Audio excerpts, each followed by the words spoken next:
Everyone, आज हम NCERT class 9 के chapter 1 matter in our surroundings पढ़ने जा रहे हैं। मैटर क्या होता है? हिंदी में हम इसे धातु कहते हैं। धातु हमारी जो भी प्रकृति है, आसपास जो हमें देखते हैं, जितने भी वस्तु हैं, उन सब को मैटर ही कहा जाता है। सब चीज़ मैटर ही होती है, चाहे वो वायु हो, चाहे वो हमारे जो हम खाना है जो खाते हैं, सब्जी फल वल सब कुछ, वो सब धातु में आते हैं। चाहे वो पत्थर हो, बादल हो, तारे हो, पेड़, जानवर, कुछ भी हो, ये सारे धातु कहा जाता है। ये हमेशा एक स्पेस मतलब जगह और एक पार्ट मतलब एक मास इनके पास होती है। जो हमारे पौराणिक ऋषि मुनि हैं, उन्होंने धातु को पांच तत्वों में बांटा था। जिनको हमें पांच तत्व मानते हैं, जो है वायु, एयर, पृथ्वी, अर्थ, अग्नि, फायर, आकाश, स्काई एंड जल, वाटर। इसी को ग्रीक के साइंटिस्ट ने भी यही पहले क्लासिफाई किया था, मगर अब जो हमारे आधुनिक साइंटिस्ट हैं, इन्होंने दो प्रकार से क्लासिफाई किया है धातु को। एक तो उनके भौतिक प्रॉपर्टी मतलब फिजिकल प्रॉपर्टीज पे, और दूसरा है उनके केमिकल नेचर मतलब रासायनिक जो उनकी प्रकृति होती है उस पे। इस चैप्टर में हम फिजिकल प्रॉपर्टीज मतलब भौतिक प्रकृति के बारे में पढ़ेंगे। फिजिकल नेचर में सबसे पहले हम देखते हैं कि मैटर जो है, matter is made up of particles, मतलब हर धातु कण से बने होते हैं। और ये पार्टिकल्स जो है, कण जो होते हैं, ये हमारी आंखों को दिखाई नहीं देते, बहुत छोटे से होते हैं जो हम कल्पना भी नहीं कर सकते। इसको अब हम आगे बढ़ते हैं दूसरे पेज की ओर। यहाँ सबसे पहले हम देखते हैं, यहाँ पे लिखा गया है, देखिए नीले बॉक्स में लिखा है, particles of matter are very small beyond our imagination. जो मैंने अभी आपको कहा था। अब जो ये कण होते हैं, पार्टिकल्स होते हैं, उसका हम कैरेक्टरिस्टिक्स पढ़ेंगे। जो ये पार्टिकल्स ऑफ मैटर होते हैं, ये कोई भी मैटर जब बनती है उसके बीच पार्टिकल्स से बनते हैं, और ये जो पार्टिकल्स होते हैं इनके बीच में छोटी छोटी सी स्पेस बची रहती है। ये स्पेस हमें दिखाई नहीं दे पड़ती क्योंकि बहुत छोटी सी जगह बची रहती है। इसको हम समझने के लिए हम अपने टी का एग्जाम्पल ले सकते हैं। जो चाय होती है, सपोज उसमें हम क्या करते हैं कि हम दूध डालते हैं और दूध में चाय पत्ती डालते हैं, और दूध कलर चेंज कर देता है। क्यों? क्योंकि वो चाय पत्ती जो है दूध के छोटे स्पेस जो होते हैं उनमें जाके बैठ जाती है और उसका कलर चेंज कर देती है। अब हम आगे चलते हैं। दूसरा इसका जो प्रॉपर्टीज होता है ये है कि ये कंटिन्यूसली मूविंग होता है। जो पार्टिकल्स होती है ये हमेशा मूव करती रहती हैं, कभी भी स्थिर नहीं रहती। ये जो इसको हम देखना चाहते हैं तो हम एक अगरबत्ती या इंसेंस स्टिक जो बोलते हैं हम, उसके एग्जाम्पल के रूप में ले सकते हैं। अगर हम कोई इंसेंस स्टिक या अगरबत्ती रूम के किसी कोने में रख देंगे जला के, तो हमें थोड़ी देर बाद उस इंसेंस स्टिक्स की जो स्मेल है वो पूरे रूम में फैली हुई मिलती है। ठीक, अब हम आगे तीसरे इसके प्रॉपर्टी पे चलते हैं। तो तीसरा जो इसका प्रॉपर्टीज है, ये जो पार्टिकल्स कण होते हैं धातु की, वो हमेशा एक दूसरे को अट्रैक्ट करते हैं। ये हमेशा एक दूसरे को, एक अट्रैक्टिव फोर्स होती है इन दोनों के बीच में, जिसके कारण एक धातु जो है एक मतलब हमेशा संगठित मिलती है, बंधी हुई मिलती है। यही फोर्स ऑफ अट्रैक्शन होता है किसी धातु को अलग अलग टूट के बिखरने से रोकने के लिए। अब हम एक चीज और पढ़ेंगे जो है डिफ्यूजन। डिफ्यूजन सबसे पहले हमने क्या देखा था कि पार्टिकल्स जो होते हैं हर धातु के, अगर हम दो पार्टिकल्स को एक साथ लाते हैं, अलग अलग धातु के दो पार्टिकल्स को हम एक साथ लाते हैं, तो वो एक दूसरे में मिक्स हो जाते हैं। जब ये दोनों एक दूसरे में मिक्स हो जाएंगे तो हम इस जो प्रक्रिया है इसको हम डिफ्यूजन कहते हैं। और ये जो डिफ्यूजन होता है इसका हम स्पीड बढ़ा सकते हैं हीटिंग से। जैसे कि हम देखते हैं, अगर हम किसी पानी में चीनी को मिक्स करेंगे तो वो चीनी को घुलने में, अगर उसको हम स्पून से हिलाएंगे या स्पून से उसको डिजल्व करने की कोशिश करेंगे, उसको टाइम लगेगा। मगर उसको हम थोड़ा सा हीट कर देंगे तो उसकी स्पीड बढ़ जाती है। अब आगे हम इस चैप्टर में देखेंगे, फोर्स ऑफ अट्रैक्शन हो गया। अब हम देखेंगे जो स्टेट्स ऑफ मैटर होते हैं। जो स्टेट्स जो मैटर के होते हैं, जो मैटर की अवस्था होती है वो 3 होते हैं, 3 स्टेट्स माने गए हैं, जो कि है सॉलिड, लिक्विड एंड गैस। इन तीनों सॉलिड, लिक्विड एंड गैस को मतलब कैसे अलग अलग किया जाता है, इनके जो पार्टिकल्स ऑफ मैटर होते हैं इनके अनुसार पे इनको क्लासिफाई किया गया है। अब हम तीनों के विभिन्न प्रवृत्ति पढ़ेंगे। सबसे पहले आता है सॉलिड स्टेट।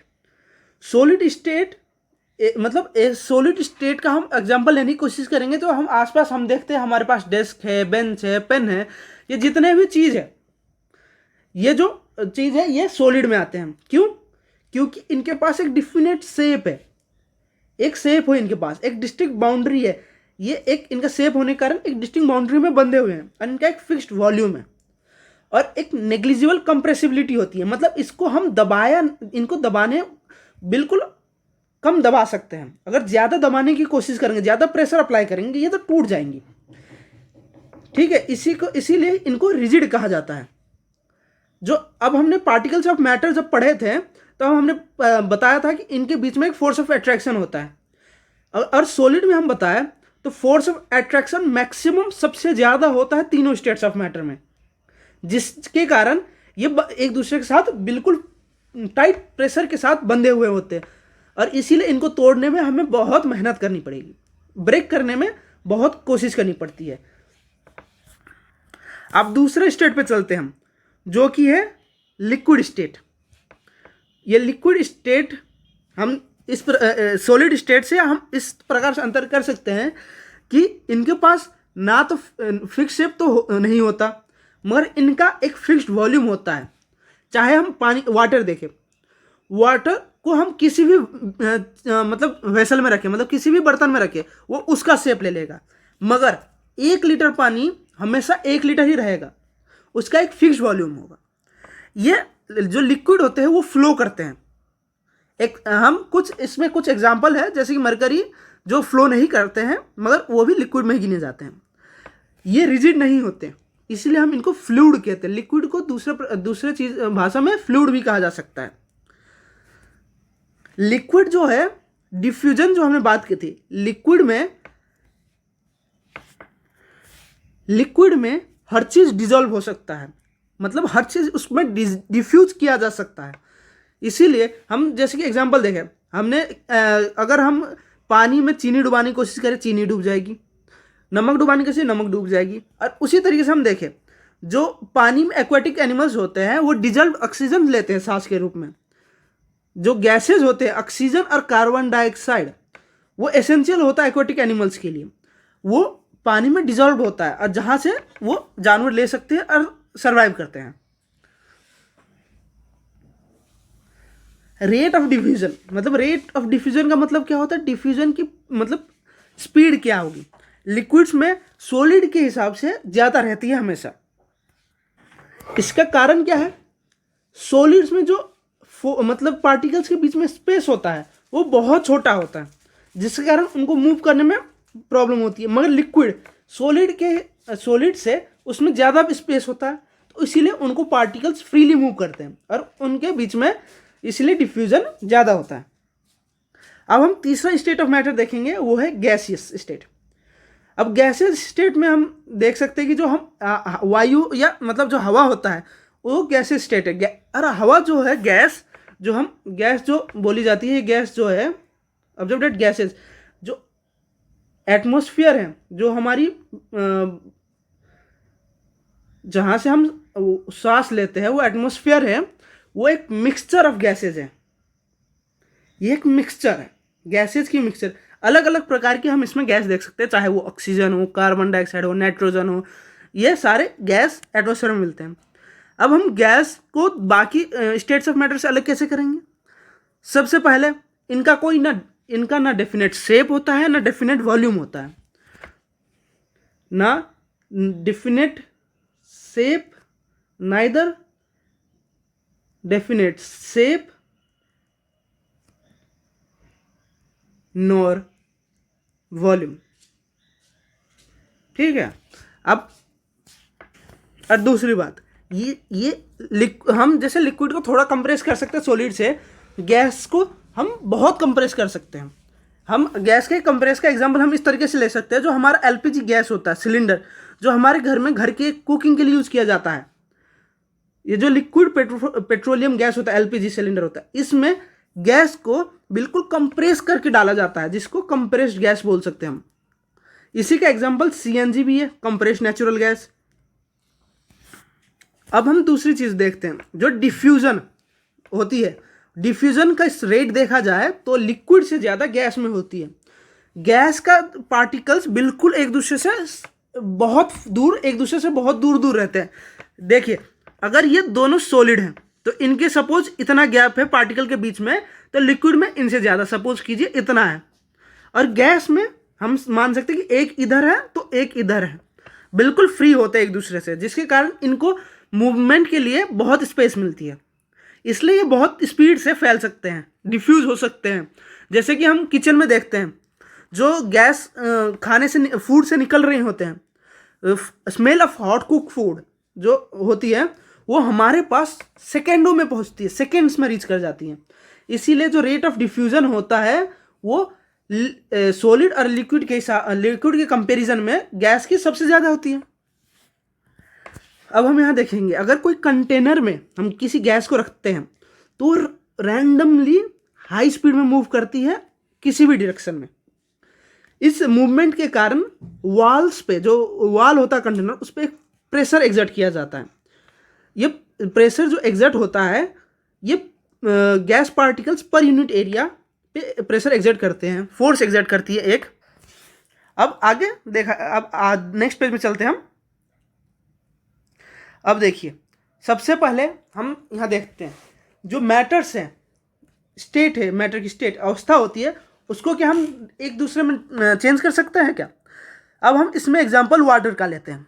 सबसे पहले हम वाटर को देखिए, वाटर जो हो गया, इसको हम अगर फ्रीज करेंगे तो ये आइस में बदल जाती है, आइस बर्फ में बदल जाती है। और इसको हम बॉईल करेंगे तो ये स्टीम या हम वेपर कहते हैं, उसमें बदल जाती है।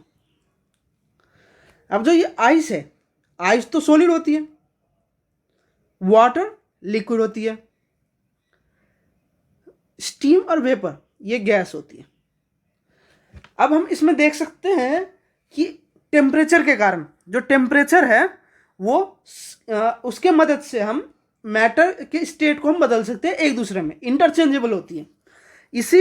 इसमें भी यही इस दो प्रॉपर्टी एग्जाम्पल एक्सपेरिमेंट में भी यही दिखाया गया है डायग्राम में हमें, कि कैसे इधर तो पहले आइस को गर्म किया गया और वो पानी में बदल गई, और पानी को गर्म करके उसको गैस बना दिया गया। अब हम दूसरे पेज पे चलते हैं, और अब यहाँ सबसे पहले देखते हैं। अब सबसे पहले हम देखते हैं कि सॉलिड से जब लिक्विड में बदला जाता है किसी भी मैटर को, तो जो सॉलिड होती है, हीट दी जाती है तो उसका टेम्परेचर इंक्रीज होता है। टेम्परेचर इंक्रीज होने के कारण जो पार्टिकल्स होते हैं वो वाइब्रेट करना शुरू कर देते हैं, जिस स्पीड ग्रेटर स्पीड से। और ये तब तक पार्टिकल्स टेम्परेचर इंक्रीज करते जाएंगे हम, तो जब एक ऐसी मतलब इतना एनर्जी सप्लाई हो जाएगा हीट से कि वो जो फोर्स ऑफ अट्रैक्शन होती है पार्टिकल्स के बीच में वो ओवरकम कर जाएगा। ओवरकम करने के कारण क्या होगा, वो पार्टिकल्स अपनी फिक्स पोजीशन छोड़ के थोड़ा फ्रीली मूव करने लगेंगे और सॉलिड मेल्ट हो जाएगी और लिक्विड में बदल जाएगी।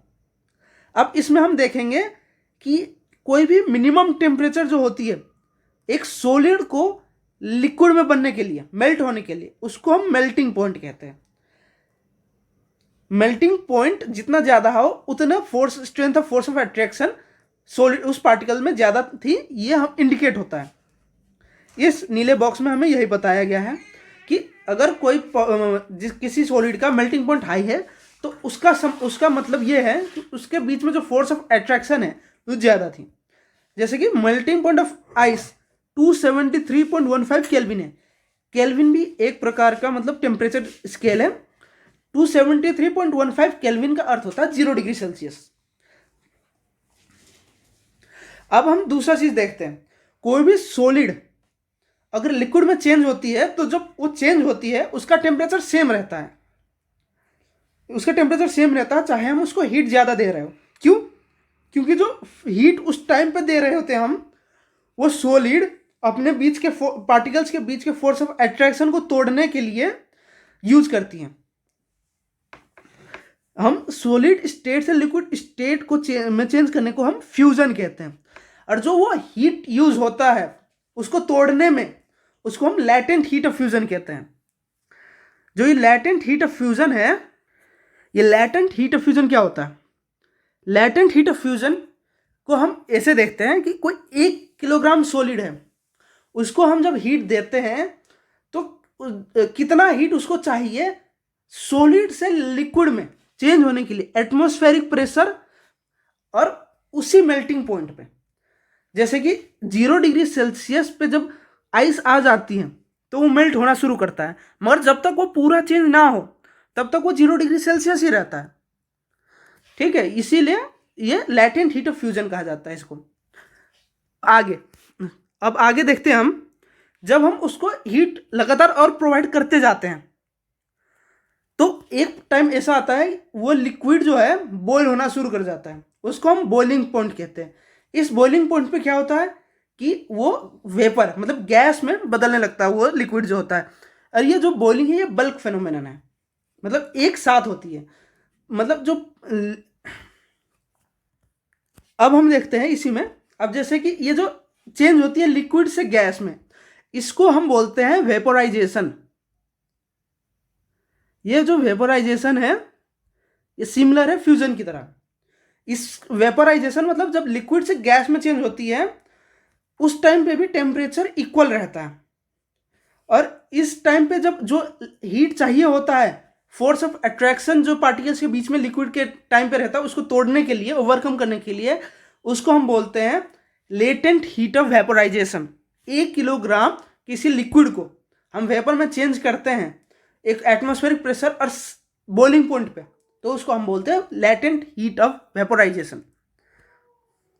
अब यहाँ देखिए, एक सॉलिड स्टेट है, इसको हीट किया गया और ये लिक्विड स्टेट में बदल गया। अब लिक्विड स्टेट को हीट किया गया, गैसीय स्टेट में बदल गया। अब गैसीय स्टेट को कूल करेंगे हम तो वो वापस से कूल डाउन होकर लिक्विड में चली जाती है। जैसे कि कोई वेपर है या मतलब लिक्विड वेपर होती है, उसको हम जब कूल डाउन करते हैं वो लिक्विड स्टेट में बदलती है। हम इसका एग्जाम्पल, परफेक्ट एग्जाम्पल ले सकते हैं कि जब कोई हम पानी का ग्लास रखते हैं, ठंडी कोल्ड वाटर ऑफ ग्लास रखते हैं, तो हम देखते हैं कि उसके जो सरफेस होती है ग्लास का जो सरफेस होता है उस पर वाटर ड्रॉपलेट्स बनने लगते हैं। वो क्यों है? क्योंकि जो वो उसका जो कोल्ड है, मतलब उसके जो अब इसमें क्या होता है कि पानी के सरफेस पे, जो ग्लास के सरफेस में पानी आने लगती है। इसका कारण है कि जो टेम्परेचर वो लेने लगती है सराउंडिंग से, क्योंकि टेम्परेचर तो हॉट है और वो कोल्ड है, तो हमेशा हीट एनर्जी मतलब गर्म से ठंडे में फ्लो करती है, तो जिसके कारण पानी जो ग्लास है वो हीट लेने लगती है और उसके आसपास जितने भी वाटर वेपर प्रेजेंट रहेंगे वो उस पर वो कूल डाउन होके वो वापस लिक्विड पे चली जाती है। अब ऐसे हम देखेंगे लिक्विड स्टेट से सॉलिड स्टेट पे बदला जा सकता है, कूल डाउन किया जा सकता है।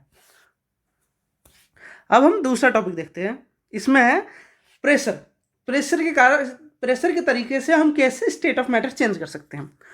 अब हम सबसे पहले देखिए, अगर कोई मतलब हम प्रेशर अप्लाई करेंगे किसी लिक्विड पे तो वो क्या होता है कि गैस बन जाती है। जैसे सॉलिड पे हम अप्लाई करेंगे वो लिक्विड जाएगी, लिक्विड से फिर वो गैस पे परिवर्तन हो जाएगा। अब हम इसका एग्जांपल कार्बन डाइऑक्साइड के रूप में ले सकते हैं, जो सॉलिड CO2 होती है, ये जो ड्राई आइस बोला जाता है। ठीक है, अब ये ड्राई आइस जो है ये कार्बन डाइऑक्साइड पे मतलब प्रेशर अप्लाई करने पर मतलब डायरेक्टली सॉलिड कार्बन डाइऑक्साइड बनती है। इसी को हम ड्राई आइस कहते हैं। इसको बहुत जगह पे यूज किया जाता है, चाहे वो फूड प्रिजर्व करने के लिए हो या मतलब अब हम बार्बर सैलून मतलब नाई के दुकान पे हम देख सकते हैं इसको, उधर भी ये यूज किया जाता है। अब हम आगे चलते हैं, दूसरा टॉपिक है इवेपोरेशन। इवेपोरेशन क्या होता है? ये है कि ये फेनोमेनन है, मतलब एक प्रक्रिया है। इसमें क्या होता है कि लिक्विड जो है वेपर पे चली जाती है किसी भी टेम्परेचर पे बिलो बॉइलिंग पॉइंट। जो उसका बॉइलिंग पॉइंट है उससे कम टेम्परेचर पे अगर कोई लिक्विड गैस में बदल जाती है तो उसको हम इवेपोरेशन कहते हैं। अब आगे देखते हैं हम इवेपोरेशन के फैक्टर्स जो इसको अफेक्ट करते हैं। अब इधर हम देखें सबसे पहले सरफेस एरिया। सरफेस एरिया क्या होता है? जो मतलब इवेपोरेशन, सपोज हमने कोई पानी का बोल लिया तो उसका जो ऊपर का जो सरफेस होता है जो एटमॉस्फेयर से या इन्वायरमेंट से डायरेक्ट कांटेक्ट में होता है वो सरफेस एरिया मानते हैं हम। और जब जितना ज़्यादा सरफेस एरिया कांटेक्ट में रहेगा इन्वायरमेंट के साथ उतनी स्पीड बढ़ेगी। The rate of evaporation increases with the increase in surface area. अब दूसरा फैक्टर है वो है टेम्परेचर। हम जितना टेम्परेचर इंक्रीज करेंगे काइनेटिक एनर्जी जो होती है किसी भी पार्टिकल में वो बढ़ने लगती है, मतलब वो ज़्यादा स्पीड से मूव करेगा जिसके कारण वो वेपर में बदल जाएगा। अब ह्यूमिडिटी। ह्यूमिडिटी का मतलब क्या होता है? ह्यूमिडिटी का मतलब है amount of water vapour present in air. मतलब हमारे मतलब आसपास जो एयर होती है उसमें कितना वाटर वेपर प्रेजेंट होता है उसको हम ह्यूमिडिटी बोलते हैं। ह्यूमिडिटी जो है, अगर ह्यूमिडिटी किसी भी एरिया में ह्यूमिडिटी अगर हाई होती है तो जो रेट ऑफ इवेपोरेशन वो डिक्रीज कर जाता है। मतलब अगर humidity amount of water high रहेगी तो रेट ऑफ एवेपोरेशन डिक्रीज कर जाएगा क्योंकि उसको ज़्यादातर हीट बाहर निकल जाती है। विंड स्पीड, जो विंड स्पीड देखा जाए, अब विंड स्पीड जो है अगर किसी एरिया में विंड स्पीड ज़्यादा है मतलब वहाँ पे विंडी डे है तो क्या करेगा कि वाटर वेपर जो पार्टिकल्स होते हैं उसको दूर ले जाएगा जिस कारण amount of water vapour surrounding में डिक्रीज कर जाएगी। और हम जैसे ह्यूमिडिटी में बता रहे थे कि अगर अमाउंट ऑफ वाटर एयर में हाई होती है तो रेट ऑफ इवेपोरेशन डिक्रीज कर जाएगा, मगर अब इसमें कारण कि ह्यूमिडिटी डिक्रीज हो जाती है और रेट ऑफ इवेपोरेशन इंक्रीज कर जाएगा। अब हम देखते हैं इवेपोरेशन कॉज कूलिंग, ये कारण क्या है? इवेपोरेशन जब होता है तो क्या होता है कि पार्टिकल्स ऑफ लिक्विड जो होती है वो जो एनर्जी होती है जो लॉस करती है इवेपोरेशन के द्वारा, लॉस ड्यूरिंग इवेपोरेशन जो होता है वो सराउंडिंग से एब्जॉर्ब कर जाती है जिसके कारण क्या होता है कि हीट जो है सराउंडिंग में कम हो जाती है और सराउंडिंग्स कोल्ड हो जाती है। इसी कारण हमें अब हम आगे देखते हैं। अब हम देखते हैं एक कॉमन एग्जांपल देखा जाएगा। अगर हम देखते हैं अपनी रियल लाइफ में हम कॉटन क्लोथ समर में प्रीफर करते हैं। क्यों करते हैं? क्योंकि समर में हम क्या करते हैं, स्वेटी हो जाते हैं क्योंकि हीट ज़्यादा होने के कारण हमारे बॉडी से स्वेट निकलने लगता है, पसीना। इस पसीने के कारण क्या होता है, ये बाहर अगर पसीना क्या होता है कि अगर मतलब पसीने यहाँ क्या होता है कि कॉटन जो है गुड कंडक्टर होता है, गुड एब्जॉर्बर ऑफ वाटर होता है, तो जो स्वेट होता है वो एब्जॉर्ब कर लेगा। अब इसके कारण क्या होता है कि वो जो स्वेट है वो एटमॉस्फेयर में एक्सपोज होती है जिसके कारण हमें स्वेट तो इवेपोरेट हो जाएगा मगर उसके कारण हमें कूल महसूस होने लगती है। और इसका मैंने कारण आपको पहले बताया था कि क्योंकि स्वेट एब्जॉर्ब हीट कर लेती है सराउंडिंग से तो वो इवेपोरेट हो जाते हो, मतलब मगर वहाँ पे जो सिस्टम होता है वो चलता रहता है और वहाँ पे एक मतलब सराउंडिंग वहाँ पे कूल हो जाती है उसकी, तो उसे कोल्ड महसूस होता है। अब हम दूसरा देखते हैं कि जो वाटर ड्रॉपलेट्स, मैंने आपको पहले भी बताया था, water droplets outer surface of glass पे कैसे आ जाती है। इसका भी यही कारण है कि जब इवेपोरेशन होती है, यहाँ पे क्या होता है कि जब कोई वाटर वेपर जो होती है हवा में प्रेजेंट होती है, जब वो कांटेक्ट में आती है कोल्ड ग्लास ऑफ वाटर के तो एनर्जी लूज कर देती है। अब मैंने आपको बताया था क्यों एनर्जी लूज करेगी, क्योंकि हीट एनर्जी जो है हमेशा हाई टू लो फ्लो करेगी, क्योंकि एयर में मतलब टेम्परेचर हाई है और जो ग्लास है उसका टेम्परेचर लो है, तो वहाँ से हीट एनर्जी ट्रांसफर होगा उस ग्लास को। तो क्योंकि वाटर वेपर वहाँ पे प्रेजेंट है, वो सारे जो उसके कांटेक्ट में आएंगे वो सारे उस अपना हीट एनर्जी लूज कर देंगे और वो कूल डाउन होकर वाटर वेपर में चेंज हो जाएंगे और वहाँ पे आपको ड्रॉपलेट्स दिखने लगेंगे। अब आगे चलते हैं हम, यहाँ पे एक चीज़ और दिखाई दी गई है। अब देखिए, हम जानते हैं कि 3 स्टेट्स ऑफ मैटर होते हैं, सॉलिड, लिक्विड एंड गैस। मगर जो नए साइंटिस्ट हैं उन्होंने दो और स्टेट के बारे में खोज किया है, मगर इनको अभी भी हमारे टेक्स्ट में रखा नहीं गया है, ये आपको एक्स्ट्रा नॉलेज के रूप में बताया जाता है। ये है प्लाज्मा और बोस आइंस्टाइन कंडेंसेट। ये सबसे पहले हम प्लाज्मा देखेंगे। प्लाज्मा क्या होता है? प्लाज्मा होता है सुपर एनर्जेटिक और सुपर एक्साइटेड पार्टिकल्स। इसमें बहुत ज़्यादा एनर्जी होती है किसी भी मतलब बाकी particle matter state of matter देखें उनके हिसाब से। ये जो पार्टिकल्स होते हैं वो आयोनाइज्ड गैस के रूप में प्रेजेंट होते हैं। वो चाहे कैटायन हो चाहे एनायन हो, मतलब चाहे पॉजिटिव चार्ज हो चाहे नेगेटिव चार्ज हो, वो आयोनाइज्ड गैस के रूप में प्रेजेंट होते हैं। इसका हम एग्जाम्पल देखेंगे तो हमारे जो फ्लोरोसेंट ट्यूब होते हैं या नियोन साइन बल्ब होते हैं जो यूज होता है हमारे आसपास, वो भी प्लाज्मा कंसिस्ट करते हैं। ये प्लाज्मा क्या होते हैं अब हम इसमें देखेंगे। सबसे पहले फ्लोरोसेंट ट्यूब होता है, उनमें हेलियम गैस प्रेजेंट होता है, और जो नियोन साइन बल्ब होता है उसमें नियोन गैस प्रेजेंट होता है। और जब इनके थ्रू इलेक्ट्रिक एनर्जी फ्लो करती है, मतलब इलेक्ट्रिसिटी फ्लो करेगी, इलेक्ट्रिकल एनर्जी इलेक्ट्रिसिटी फ्लो करेगी, तब ये आयोनाइज हो जाते हैं, और ये आयोनाइज से प्लाज्मा क्रिएट होता है। और ये जो प्लाज्मा होता है ये डिपेंड करता है नेचर ऑफ गैस पे, नेचर ऑफ गैस पे डिपेंड करता है। इसका मतलब है कि गैस डिसाइड करेगा कि वो प्लाज्मा किस कलर में ग्लो करेगा। हर गैस अलग स्पेशल कलर रखता है। अब इसका प्लाज्मा जो ज़्यादातर है वो सन और स्टार्स पे हम देख सकते हैं, क्योंकि वहाँ पे वेरी हाई टेम्परेचर होती है। अब दूसरा जो स्टेट ऑफ मैटर है वो है बोस आइंस्टाइन कंडेंसेट। अब यहाँ पे बोस आइंस्टाइन कंडेंसेट जो है वो 1920 में अपने हमारे देश के इंडियन फिजिसिस्ट जो सत्येंद्र नाथ बोस हैं, उन्होंने इसका कुछ कैलकुलेशंस दिए थे। अपने गणना के हिसाब से उन्होंने एक फिफ्थ स्टेट ऑफ मैटर को प्रेडिक्ट किया था, और उसी कैलकुलेशन के आधार पर अल्बर्ट आइंस्टाइन ने भी एक नया प्रेडिक्ट किया स्टेट ऑफ मैटर, जिसको बोला गया बोस आइंस्टाइन कंडेंसेट। हमारे साइंटिस्ट और अल्बर्ट आइंस्टाइन के नाम पे ये इसको दिया गया है। अब 2001 में जो कुछ scientist Eric Cornell, Wolfgang Ketterle and Carl Wieman, USA के 3 साइंटिस्टों ने नोबेल प्राइज जीता इस बोस आइंस्टाइन कंडेंसेट को दिखा के। इन्होंने क्या किया कि गैस को एक्सट्रीमली लो डेंसिटी, मतलब बहुत कम डेंसिटी पे कूल किया गया। ये density 100,000 of density of a normal air, मतलब नॉर्मल एयर के डेंसिटी से भी मतलब 100,000 गुना कम टेम्परेचर पे इसको मतलब कूल डाउन किया गया टू सुपर लो टेम्परेचर। और इसी स्टेट ऑफ मैटर को हम बोस आइंस्टाइन कंडेंसेट कहते हैं। ये चैप्टर यहीं खत्म होता है। अब आगे हम इसके कुछ एक्सरसाइज देखेंगे। पहले हम आपको कुछ चीज दिखा देते हैं, कुछ सिंबल्स टेम्परेचर, जैसे कि कुछ क्वांटिटीज होते हैं उनका इधर हमें दिखाया गया, एक टेबल दिखाया गया।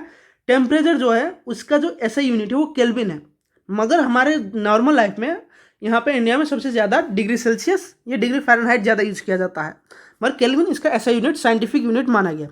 लेंथ का मीटर, मास का किलोग्राम, वेट का न्यूटन एन से दिखाया जाता है, वॉल्यूम क्यूबिक मीटर है, डेंसिटी किलोग्राम पर क्यूबिक मीटर, और प्रेशर को पास्कल यूनिट बताई गई है। अब इधर देखिए, convert the following temperature to the Celsius scale. अब यहाँ पहला टेम्परेचर